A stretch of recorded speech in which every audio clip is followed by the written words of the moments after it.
Hello everybody, this again is FIDE Master Dalton Perrine from chessuniversity.com, and we're doing another video here in the Tactics Time video series. So once again in this video series, I'm going to be working on solving different tactics trainer positions here on chess.com. The tactics are going to have a rating between about 1200 to 1500 as you can see here. With each position, I'm going to be first of all I'm going to be showing you guys the tactic. I'll give everybody the chance to pause the video so you can work on solving the problem yourself. And then I'll be explaining my thought process and showing the solution to the puzzle. So without any more waiting, it's time for some tactics here. Let's go ahead and hit the start button and see what we get. Okay, so it looks like white's last move was knight to e5. It is black to move at the moment. Go ahead and pause the video and see what you can come up with for black in this position.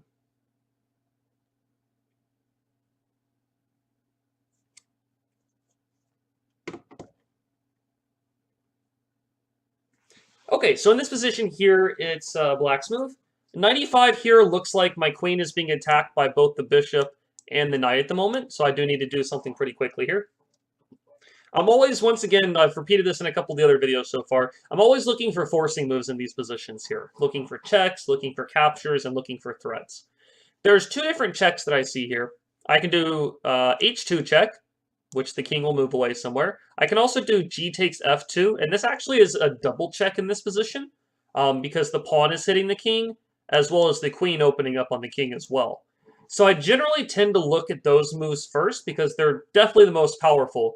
If I take on f2, white has two different options. I suppose h2 check also gives him two options, but taking on f2 also opens the queen up, which is pretty nice. So after pawn takes f2, double check. White has to move the king. He can't take my queen or take the pawn because the other piece would be checking. And it actually doesn't matter where, it doesn't matter where the king goes to. Either spot he goes to, h1 or h2, my queen is going to be able to slide into the g2 square, and I'll be able to deliver checkmate there, it looks like.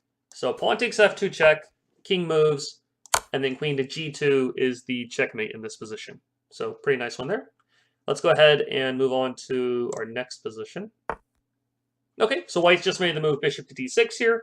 Go ahead and pause the video and see what you can come up with in this position here for it being black's move right now.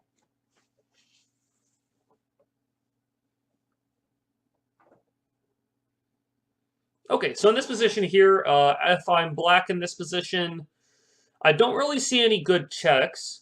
Queen takes h2 check just doesn't seem very good. I'm just going to lose the queen. Not really any good captures right now either. Taking on f2, he just takes back with the queen. Taking on e5, he just takes back with one of the pieces. So when I'm looking for threats, I'm always looking for undefended pieces and critical squares. We've talked about critical squares in some of the other Tactics Time videos. Critical square in chess is a piece on the board that is attacked and defended the same number of times. I don't actually see any good critical squares here at the moment. Maybe somebody can correct me in the comments or something like that. But I do see an important undefended piece. This rook on c3 is undefended, and this rook on b1 is also undefended. So I may be looking for ways to attack those pieces. The main move I'm looking at the moment is queen to d2. Queen to d2 will attack the undefended rook on c3, but it also makes a really big threat of playing queen to e1, which would be a checkmate there. So aside from just making a threat on a piece and allowing it to move away to safety, queen d2 is actually a double attack here that's going to, it looks like it's going to win the rook because no matter what white does, he needs to guard the mate and then he'll be able to pick up the rook. So I believe queen d2 is the idea here. Okay, so white makes the move queen e3. This does stop the checkmate on e1 because his queen would take it. But I can take on c3, and I've won a whole rook here. And that's the end of the tactic at this point. Okay, so queen d2 is a nice little double attack or fork in this position. Let's go ahead and move on to the next position. So it looks like you've got an in-game example here. So pretty much in this situation, especially with so few pieces on the board, well, I'm sorry, I'm getting ahead of myself a little bit. Go ahead and pause the video here. Think about what you would do if you were white in this position. It is white's move. And then we will talk about the answer in just a moment.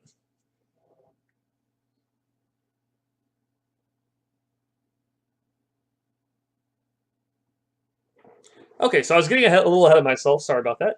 In this position, what I was saying is that when there's so few pieces on the board, I tend to revert to like the process of elimination here. In this position, first of all, black is planning to push the pawn and promote to a queen. But if I take the pawn right now, black actually can't move his king because my pawn is covering these two squares, so my pawn is are going forward. Black would actually be stalemated if I take the pawn right now. If I don't take the pawn, I need to be prepared for him to make a queen. So I can't really play like king f6 here because white will just black will just promote the queen, and I don't have a great follow-up there. I would actually be losing at that point. So in this case, what's important also to mainly notice is that black's king cannot move. So all we need to do is check the king with our knight in some way. We can check the king from c7, d6, f6, and g7, and it ends up being that d6 is the easiest one to get to here. G7 would also work, but the promotion to a queen is going to cover the g7 square. So we're going to go knight f5 and then knight d6 checkmate because black, after knight f5, has to promote, and then they can't stop the knight d6 checkmate. So we go knight f5, they do promote, and we get the checkmate there on the d6 square. Okay, so let's look at one more position. Okay, so black here has just made the move rook f8. It's white's move in this position here. Go ahead and pause the video and see what you can come up with for white in this position here.